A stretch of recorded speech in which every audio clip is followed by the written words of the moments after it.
What's up everybody? Hope you're doing well. So just a heads up, we are filming this on the Panasonic G9 using Face Detect firmware version 2.0 using AFF autofocus. And this will be a test. I'm testing out the autofocus, seeing if it's usable with this type of talking head stuff. And the main reason I'm doing this is because my wife is starting a YouTube channel. She's only got 2 videos right now, but she's excited. She wants to, talk about life, talk about travel and food. Oh, by the way, it's all in Vietnamese. So this is for my Vietnamese friends and subscribers. 100% Vietnamese speaking. So if you're not Vietnamese or don't speak Vietnamese, then you're not gonna understand anything. I don't understand anything. I know a couple of words, I know a little bit of Vietnamese. But yeah, I'm excited about that. I'm excited to help her out with that. And I think she's got some good ideas stored up, and we'll see.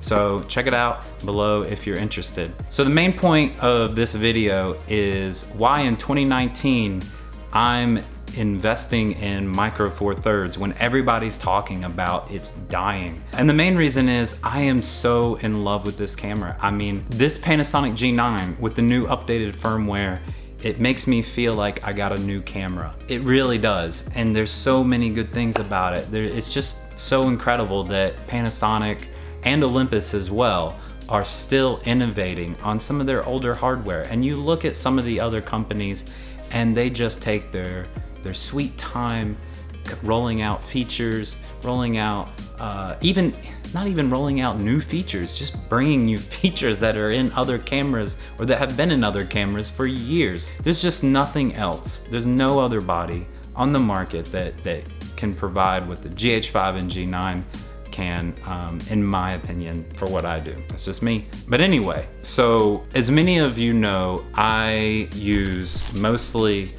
Rokinon Cine DS primes with a Metabone speed booster. This is the 0.64 speed booster. And I always shoot at T2 or stop down even more depending on the situation. These are big and heavy, although not as heavy as some of the zooms. It's none of these lenses are as heavy as the Sigma 18 to 35 plus speed booster, but these are still fairly heavy. I mean, this is 730 grams ish with everything combined and on the camera. It's not a light setup, and I traveled for 3 months straight almost every day through Vietnam and Asia with this setup, with all of this on my back at all times, and it was a pain. I started to really regret it, and even though I loved the quality, I never regretted the quality I got out of the picture. I never needed any more light. I never needed any more ISO. I never felt like there was anything missing from my videos other than just I couldn't handle the weight anymore. So what I'm gonna do is I'm looking into getting a 12mm 1.4, which I'm filming on right now, I already have.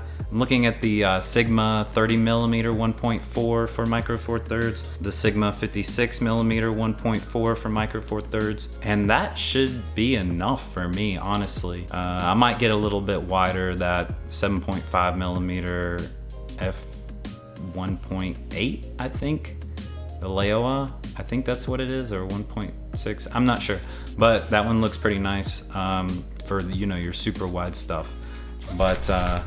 But yeah, and that autofocus will be really helpful for my wife's YouTube channel, because sometimes when you're vlogging, you just need that. It's just so impossible to try to manual focus. So keep in mind, these are wonderful lenses. I think these are beautiful. I love the color and the cinematic feel that comes out of them, but it's just a practicality thing mostly. And there's absolutely nothing wrong with these if you're looking to get these. And I still stand by the video I made about these a while ago. I've loved every minute of having these except for the weight. So I just need a smaller and lighter setup that gives me decent performance, that gives me good performance. I wanted equal performance to these. I wanted them to be at minimum as good as this, but just smaller and lighter. And there's a couple of things. One is, from what I can tell, all these lenses are sharper-ish. they're equally as sharp at least on Micro Four Thirds. They're all a lot lighter, and on top of that, they give me about the same amount of light coming to the sensor. So my qualification was it needed to be at least as bright as this Sigma 18-35 with a 0.71 speed booster.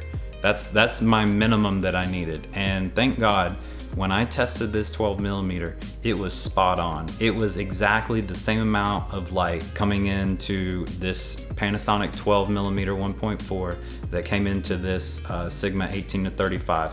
Now with the speed booster, it's supposed to be f1.28 on here. Now that sounds like it would be brighter, maybe a little bit, maybe a fifth of a stop or a third of a stop or something, but it's actually spot on. And I think a lot of that has to do with the fact that there's a lot of glass here and there's extra glass here.